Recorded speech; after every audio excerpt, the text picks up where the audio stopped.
அன்பிற்கினிய கடவுள் அருள் டிவி நேயர்கள் அனைவருக்கும் கல்வடங்கம் டாக்டர் சத்யநாராயண சர்மாவின் இனிய வணக்கங்கள். இன்றைக்கி நம்ம சனிப்பயிற்சி பற்றி பார்க்க போகிறோம். சனிப்பயிற்சி பலன்கள் 12 ராசிக்கும் எப்படிப்பட்ட பலன்களை தரப்போகிறது அப்படின்னு பார்க்க போகிறோம். சனிப்பயிற்சி இந்த தடவை மாசி மாதம் 22ஆம் தேதி அன்று, ஆங்கிலப்படி மார்ச் மாதம் 6ஆம் தேதி அன்று வாக்கிய பஞ்சாங்கத்தின்படி பூரட்டாதி 3வது பாதத்திலிருந்து பூரட்டாதி 4வது பாதமாக கும்ப ராசியிலிருந்து மீன ராசிக்கு சஞ்சாரம் செய்ய போகிறார். இந்த பயிற்சி எப்படிப்பட்ட பலன்களை 12 ராசிக்கும் தரப்போகிறது அப்படின்னு தான் இன்றைக்கி பார்க்க போகிறோம். குருவை பொறுத்தவரை அவர் எல்லாருக்குமே ஏதாவது ஒரு பாடத்தை கற்றுக் கொடுக்கணும் அப்படிங்கிற ஒரு எண்ணத்தில் தான் இருப்பார். ஏதாவது ஒரு வகையில் கெடுபலன்களை தந்தோ அல்லது நல்ல பலன்களை தந்தோ ஜாதகருக்கு ஒரு பாடத்தை புகட்டுவார். 12 ராசிக்குமே பாடத்தை சொன்னாலும் குறிப்பிட்ட ஒரு 6 ராசிக்கு மாத்திரம் சனி பகவான் இந்த தடவை ஒரு ஸ்பெஷல் கோச்சிங் கிளாஸ் வச்சுருக்கார். எந்த 6 ராசி அப்படின்னு பார்த்தீங்கன்னா, 7 சனி பிடித்துள்ள கும்பம், மீனம், மேஷம் ஆகிய 3 ராசிகளும், அர்த்தாஷ்டம சனி என்று சொல்லப்படுகின்ற 4வது வீட்டில் சனி இருக்கின்ற தனுசு ராசி அன்பர்களுக்கும், கண்டக சனி என்று சொல்லப்படுகின்ற 7வது வீட்டில் சனி இருக்கின்ற கன்னி ராசி அன்பர்களுக்கும், அஷ்டம சனி என்று சொல்லப்படுகின்ற 8வது வீட்டில் சனி இருக்கின்ற சிம்ம ராசி அன்பர்களுக்கும் அந்த ஸ்பெஷல் கிளாஸ். வாழ்க்கை பாடம் அவங்களுக்கு கொஞ்சம் ஹெவி சிலபஸாக இருக்கும். பொதுவாக நம்ம ஒரு வகுப்பில் சில நல்ல மாணவர்களை தேர்ந்தெடுத்து அவங்களுக்கு கொஞ்சம் பிரத்யேகமாக அதிகப்படியான பாடங்களை சொல்லிக் கொடுப்பது வழக்கம். இது பள்ளிக்கூடங்களில் இருக்கிற வழக்கம். அதே மாதிரி தான் சனி பகவான் இந்த 6 ராசிக்காரர்களுக்கும் ஒரு சோதனை, ஒரு புதிய பாடத்தை எடுக்கப் போகிறார்.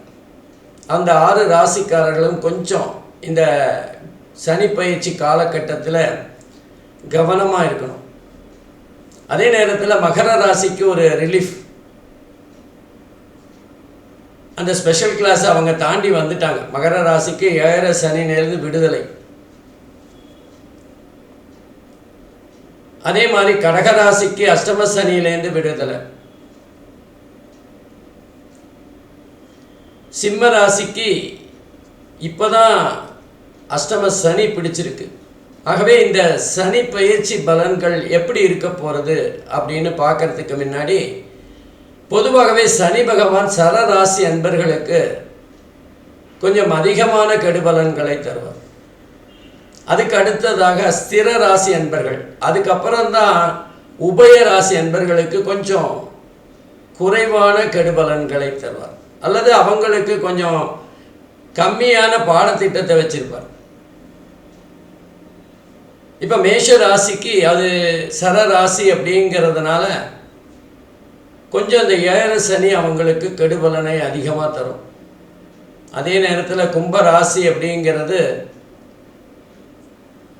ஸ்திர லக்னமாக இருக்கிறதுனால கொஞ்சம் மீடியமான கெடுபலன்கள். மீன ராசிக்கு பொதுவாகவே 7 சனியாக இருந்தாலுமே அது உபய ராசியாக இருக்கிறதுனால பெரிய அளவுக்கு பாதிப்பு இருக்காது அப்படின்னு தான் சொல்லணும். ஆகவே இந்த சனி பயிற்சி பலன்கள் எந்த மாதிரியான பாடத்திட்டத்தில் ஒவ்வொரு ராசிக்கும் நல்லது கெட்டதை போதிக்க போகிறது அப்படிங்கிறத தான் இன்றைக்கி நம்ம பார்க்க போகிறோம். பொதுவாக இந்த சனி தோஷம் உள்ள ஜாதகம், அந்த 6 ராசி சொன்னேன்ல, அந்த 6 ராசிக்காரர்கள் ஒரு சின்ன பரிகாரம் பண்ணால் நல்லது. தோஷ பரிகாரம், சனி தோஷ பரிகாரம். பொதுவாக அந்த சனி பகவானுக்கு ரெக்கமெண்டேஷன்லாம் பிடிக்காது.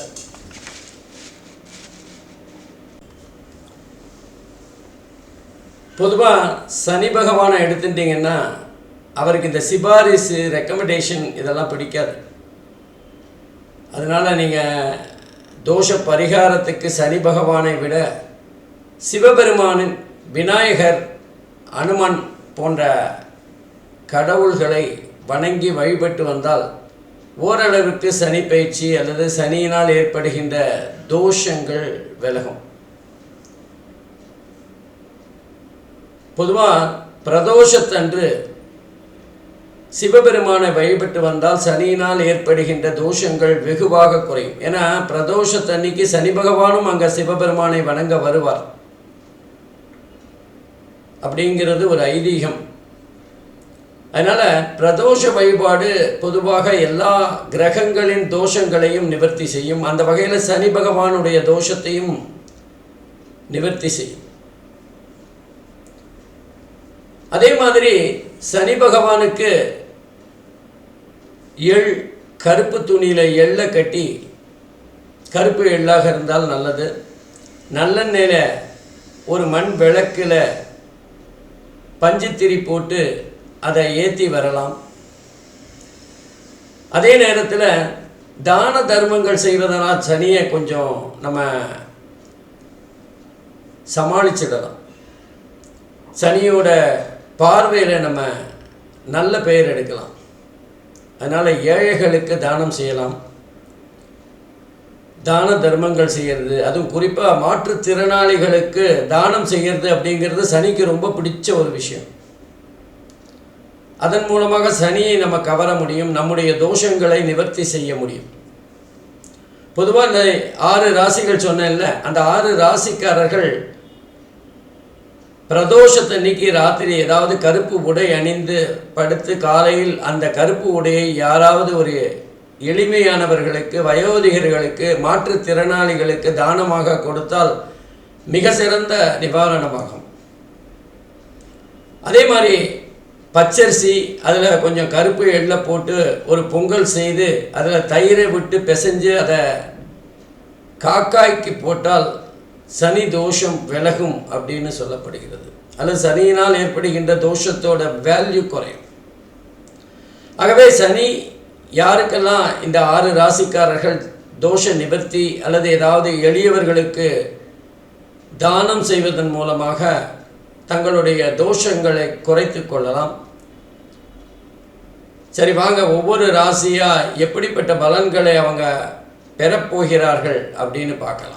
அன்பிற்கினிய துலாம் ராசி அன்பர்களே, வருகின்ற மார்ச் மாதம் 6ஆம் தேதி நடைபெற இருக்கின்ற சனி பெயர்ச்சி துலாம் ராசிக்கு எப்படிப்பட்ட பலன்களை தரப்போகிறது அப்படின்னு பார்க்கலாம்.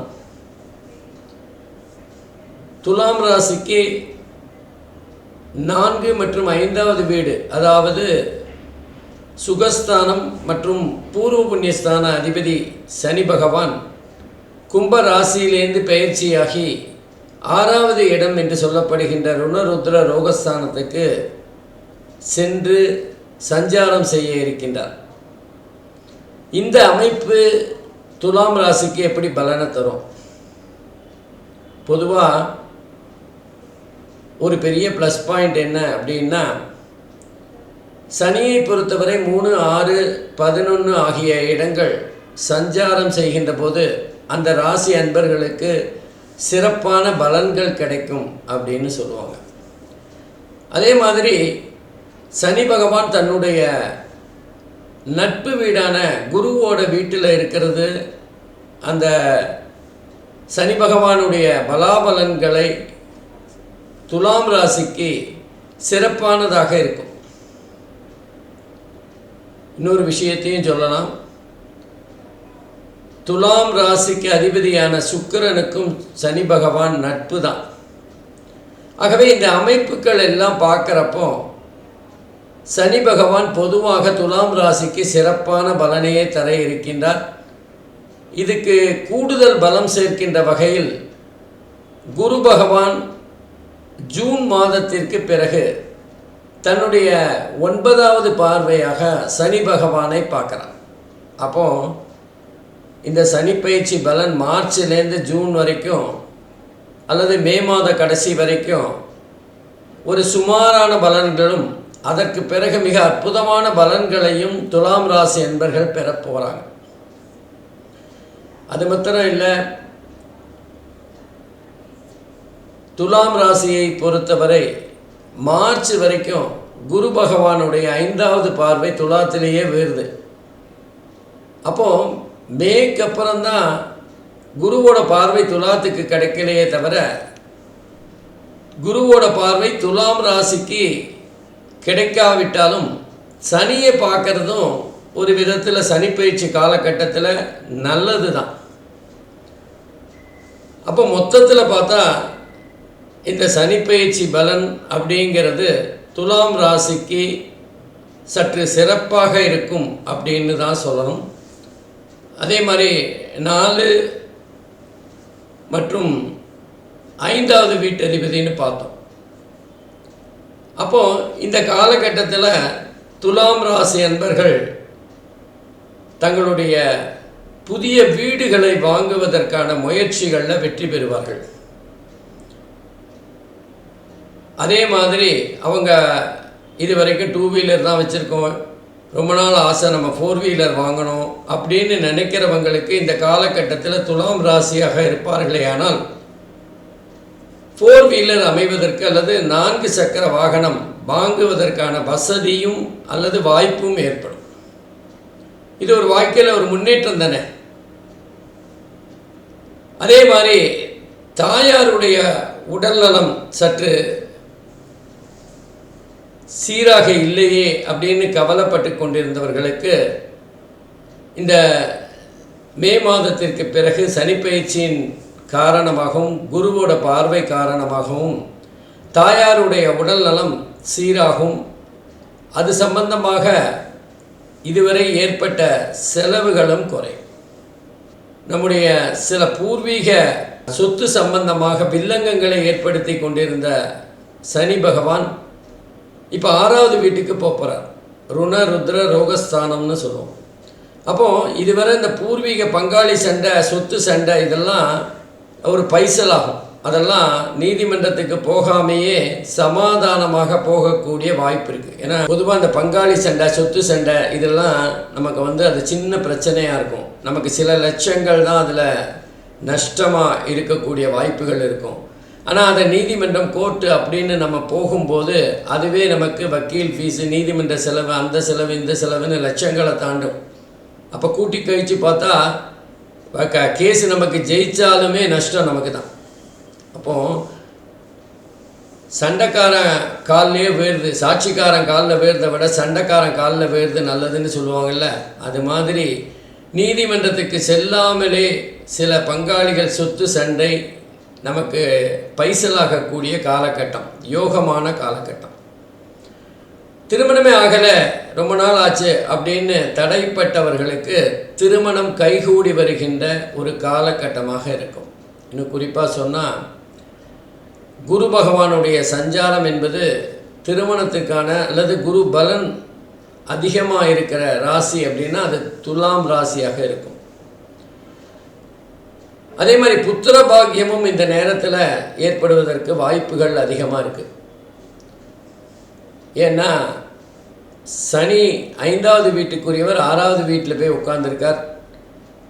5 புத்திரஸ்தானம், அதுக்குரிய சனி 6வது வீட்டில் நற்பலன்களை தருகின்ற அமைப்பில் இருக்கிறதுனால கண்டிப்பாக புத்திர பாக்கியம் எதிர்பார்த்து கொண்டிருக்கின்றவர்களுக்கு கைகூடி வருகின்ற ஒரு காலகட்டமாக அமையும். அதே மாதிரி 4க்கும் சனி பகவான் தான் அதிபதி. அதனால் மாணவர்கள் படிப்பு சம்பந்தமான விஷயங்களில் சற்று மெதுவாக இருந்தாலும் திறமையை வெளிப்படுத்துகின்ற ஒரு சூழ்நிலை ஏற்படும். இவெல்லாம் நல்ல மார்க் வாங்குவானா அப்படின்னு ஒரு எண்ணம் இருந்தாலும் பரீட்சையில் மிக அற்புதமாக செயல்பட்டு நல்ல முறையில் மதிப்பெண்கள் பெறுகின்ற ஒரு சூழ்நிலை ஏற்படும். குடும்ப வாழ்க்கை என்று எடுத்துக்கொண்டால் இந்த காலகட்டம் குரு சனியை பார்க்கறதுனால குடும்ப வாழ்க்கையில் பிரச்சனைகள்லாம் இருக்காது. சனியினால் ஏற்படுகின்ற தாக்கங்கள் அப்படின்னா அது பெரிய அளவுக்கு இருக்காது. குருவோட பார்வை 3, 8, 12 ஆகிய இடங்களில் வருது. 3ங்கிறது முயற்சி ஸ்தானம், சகோதர ஸ்தானம். அதனால் நம்ம இந்த தொழில் செய்கிறவங்க, வியாபாரம் செய்கிறவங்களுக்கு இந்த புதுமையாக ஏதாவது செய்யலாம் அப்படிங்கிற ஆசை தோணும். புதிய முயற்சிகள் வரும். அதில் வெற்றி பெறுகின்ற ஒரு சூழ்நிலையும் ஏற்படும். அதே மாதிரி 3வது வீடுங்கிறது இந்த சமூகத்தை பற்றி பார்க்குற இடம். சில பேருக்கு அந்த சமூகத்தில் அரசியல் ரீதியாக முன்னேற்றம் தருகின்ற காலகட்டமாக இருக்கும். நம்மளே எதிர்பார்க்க மாட்டோம், அரசியலில் தேர்தலில் திடீர்னு சீட்டு கிடைச்சி எம்எல்ஏ ஆகிறதுக்கான வாய்ப்புகள் இருக்கும். கடந்த முறை பல லட்சங்களை செலவழித்தோம், ஆனால் கிடைக்கல. இந்த தடவை எதுவுமே பண்ணாமல் நமக்கு கிடைச்சிருக்கே அப்படின்னு ரொம்ப ரொம்ப சந்தோஷப்படுகின்ற, அரசியலில் முன்னேறுகின்ற காலகட்டம். 3வது வீடுன்னா கம்யூனிகேஷன், நம்மளோட ஷேர் மார்க்கெட் பற்றி, பங்கு சந்தை பற்றி சொல்லுகின்ற ஒரு இடம்.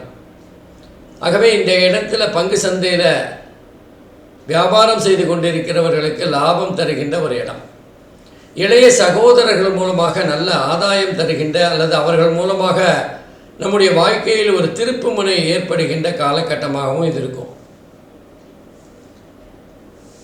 ஆனால் அதே நேரத்தில் 3வது வீடு அப்படிங்கிறது தைராய்டு பற்றி சொல்லுகின்ற இடம். ஆகவே ஜாதகர் தன்னுடைய தைராய்டு சம்பந்தமான பிரச்சனைகள் இருக்குமே, ஆனால் கொஞ்சம் கவனமாக இருக்கணும். 8வது வீடு நோய் ஸ்தானத்தை, அதே நேரத்தில் அவமானத்தை சொல்லுகின்ற இடம். அந்த இடத்த சனி பகவான் பார்க்கறதுங்கிறது கௌரவ பிரச்சனைகள் ஏற்படலாம். நம்ம நினச்ச இடத்துல நமக்கு நினச்ச மதிப்பு மரியாதை கிடைக்காத ஒரு சூழ்நிலை ஏற்படலாம். ஆனால் அதே நேரத்தில் மருத்துவம், வக்கீல் போன்ற பிரச்சனைகளை டீல் பண்ணுற வியாபாரத்தில் இருக்கிறவங்களுக்கு மிக சிறப்பான எதிர்காலம். அடுத்தது பார்த்திங்கன்னா 12வது வீட்டை சனி பகவான் பார்க்குற அயன சயன சுகஸ்தானம்னு சொல்லுவோம். இந்த இடத்த சனி பகவான் பார்க்கறதுனால ஜாதகருக்கு கணவன் மனைவி உறவில் சின்ன ஒரு சலசலப்பு ஏற்படலாம். தூக்கமின்மை, ஒரு விதமான அழுத்தம், தேவையில்லாத செலவுகள், அதே நேரத்தில் தேவையில்லாமல் அதிகமாக பணம் செலவழிகள் போன்ற விஷயங்கள் நடைபெறக்கூடும். கொஞ்சம் கவனமாக பட்ஜெட் போட்டு செலவு செய்கிறது நல்லது.